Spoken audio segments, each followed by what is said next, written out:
કે ઘણા ટાઈમથી મેં વિડીયો નથી બનાવ્યો. કારણ એનું એ કે મારે હકીકતની ઘટના પર વિડીયો બનાવવો હતો. અને આજે મને હકીકત ખબર પડી ગઈ જે દેશમાં ચાલે છે કે દીકરીઓના લગ્ન જબરજસ્તી કરાવે છે. અને દીકરી પણ એના મા બાપના ઇજ્જત માટે એના સાચા પ્રેમને લગ્નની ના પાડે છે. અને દીકરાની વાત કરીએ ને તો એ દીકરો પણ રાત દિવસ મજૂરી કરે છે જેથી એના લગ્ન એ સારી રીતે કરી શકે. પણ છતાંય એ દીકરાને હરખના ઘોડે ચડવાના બદલે ફાંસીએ ચડવું પડે છે. માન્યું છે કે મા બાપને ભગવાનનું રૂપ કીધું છે, પણ એ જ મા બાપના કારણે એ સંતાનના મરવાનું કારણ બને છે.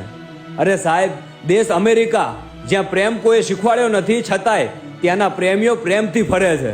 પણ જે ધરતી ઉપર ભગવાન કૃષ્ણ પ્રેમ શીખવાડીને ગયા છે એ જ ધરતી ઉપર પ્રેમીઓની લાશો મળે છે.